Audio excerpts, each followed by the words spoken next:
გამარჯობა, ვაგრძელებ საუბარს ადამიანის ემბრიონული განვითარების მეორე პერიოდზე, როგორც გვახსოვს, ის მეორე კვირიდან იწყება და 8 კვირის განმავლობაში გრძელდება.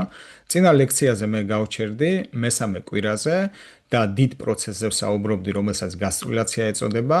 ამ გასტრულაციის პროცესში, როგორც გვახსოვს, წარმოიქმნება ერთ-ერთი მნიშვნელოვანი სტრუქტურა, რომელსაც პირველადი ზოლი ეწოდება. აი ეს სტრუქტურა არის, იგი თავის მხრივ სამი ნაწილისაგან შედგება: ორმო, კვანძი და ღარი. და მოთავსებული არის პირხახის მემბრანასა და კლოაკას მემბრანას შორის. ახლა ჩვენ ამ სტრუქტურას, როგორც გვახსოვს, ვუყურებთ ზემოდან და მარჯვენა მხრიდან, იმიტომ რომ ეს პირხახის მემბრანა მოთავსებული არის აი აქეთ მხარეს, წინა მხარე ეს არის და უკანა მხარე არის ეს. ამაზე იმიტომ საუბრობ, რომ შემდგომ ნახატზე უფრო უკეთესად რომ გავიგოთ რა პროცესები მიმდინარეობს, უნდა განვიხილოთ საგიტალურ კვეთში ეს ნახატი.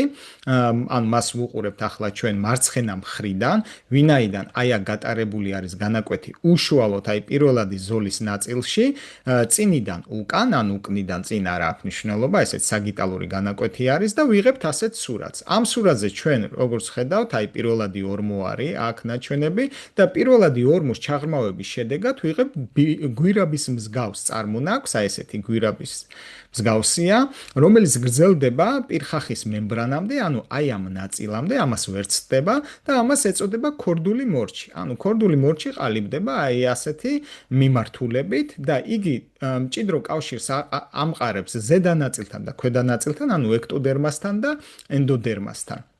აი ესეთ სტრუქტურას ვიღებთ, დამატებით ჩვენ აქ გვაქვს გატარებული აი ესეთ ფრონტალური კვეთი ამ ნაწილში და ვხედავთ, რომ აი აქ არის მოთავსებული აი ეს ქორდული მორჩი, ანუ ზუსტად ამას ვუყურებთ, აი აქ ჩანს. ზედა ნაწილში არის ექტოდერმა, შუა ნაწილში მეზოდერმა არის, რომელიც აქ არ ჩანს, ვინაიდან ჩვენ უშუალოდ აი საგიტალური კვეთი გატარებული გვაქვს აი ამ ხაზზე და მეზოდერმას ვერ დავინახავთ, გასაგებია. და ქვედა ნაწილში კიდე არის ექტოდერმა.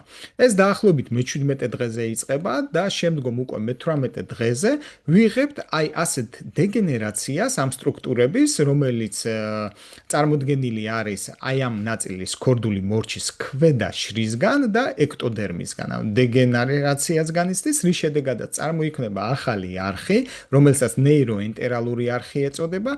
ეს თავის მხრივ არის კავშირი ამნიონის ღრუსა და მეორადი ყვითრის პარკს ღრუს შორის. აი ესეთი კავშირია წარმოდგენილი. აი აქ უკვე როგორც ხედავთ, აი უკანა ნაწილი წარმოდგენილი არის მეზოდერმის სახით. ამას უკვე მოგვიანებითაც განვიხილოთ. ეს არის დაახლოებით მე-18 დღე და აქაც ვხედავთ, აი ესეთი კავშირები რო წარმოიქმნება, ანუ არხი, აი აქაც ჩანს, აი არხის სახით არის წარმოდგენილი.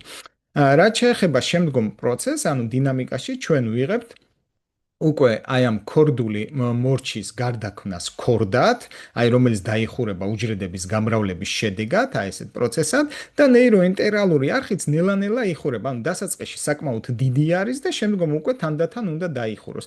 საერთო ჯამში ეს ნეიროენტერალური არხი დაახლოებით იხურება 22-24 დღეზე, ქორდაც დეგენერაციას განიცდის ამ პერიოდში და ცილინდრის ფორმას იღებს, აი ეს მთლიანობაში ასე იქნება წარმოდგენილი.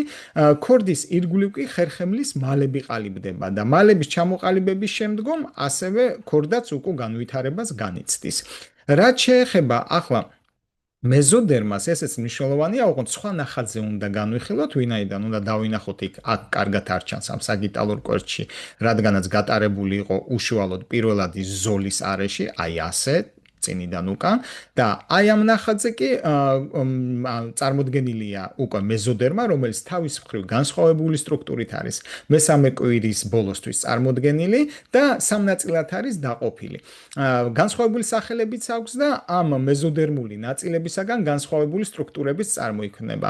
ესე იგი, განვიხილოთ თითოეული მათგანი, ეს არის ქორდის ახლო მეზოდერმა, შუამდებარე, აი ეს მეზოდერმა და ლატერალური მეზოდერმა. შემდგომ ლექციაზე უკვე განვიხილავთ თუ თითოეულისგან რა წარმოიქმნება და რა შემდგომი პროცესები მიმდინარეობს. დიდი მადლობა ყურადღებისათვის.